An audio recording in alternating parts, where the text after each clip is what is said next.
Le gouvernement burkinabé a récemment annoncé la libération de 305 otages dans une forêt située à l'ouest du pays, un événement marquant dans la lutte contre le terrorisme qui frappe la région. Ces otages, composés majoritairement de femmes, d'enfants et de personnes âgées, étaient retenus dans des conditions précaires par des groupes armés exploitant les tensions communautaires pour asseoir leur influence. L'opération de sauvetage a été menée par les Forces de défense et de sécurité, FDS, avec l'appui des volontaires pour la défense de la patrie, VDP. Lors d'une attaque survenue le 10 mars contre un avant-poste des VDP, les assaillants ont été repoussés après d'intenses combats. La contre-offensive menée par les forces burkinabées a permis la libération des otages qui étaient utilisés comme boucliers humains.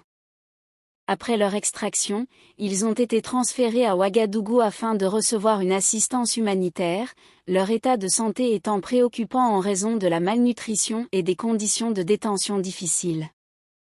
En parallèle, le gouvernement a dénoncé la diffusion de fausses informations sur les réseaux sociaux visant à exacerber les tensions communautaires. Des images circulant sur Internet laissent entendre que des exactions auraient été commises contre la communauté Peul. Le gouvernement burkinabé a fermement rejeté ces accusations et a mis en garde contre toute tentative de désinformation visant à fragiliser l'unité nationale. Ces tensions communautaires, exacerbées par la présence de groupes armés, constituent un défi majeur pour le pays. Certains rapports d'ONG, dont Human Rights Watch, évoquent des violences commises lors des combats, mais les autorités rappellent la nécessité de différencier les opérations militaires légitimes des manipulations médiatiques susceptibles d'attiser les conflits. La communauté Peul, présente dans plusieurs pays d'Afrique de l'Ouest, est souvent prise entre deux feux dans ces conflits.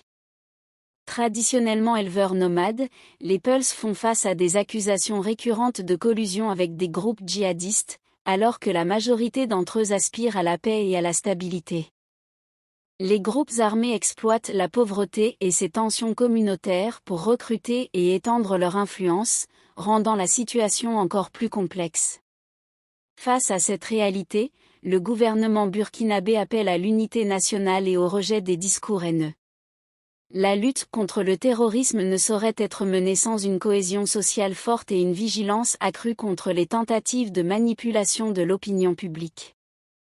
N'hésitez surtout pas à liker si vous avez trouvé ces informations utiles. Partagez votre avis avec nous dans l'espace des commentaires, et abonnez-vous à la chaîne pour ne rien rater de nos prochaines vidéos. Merci.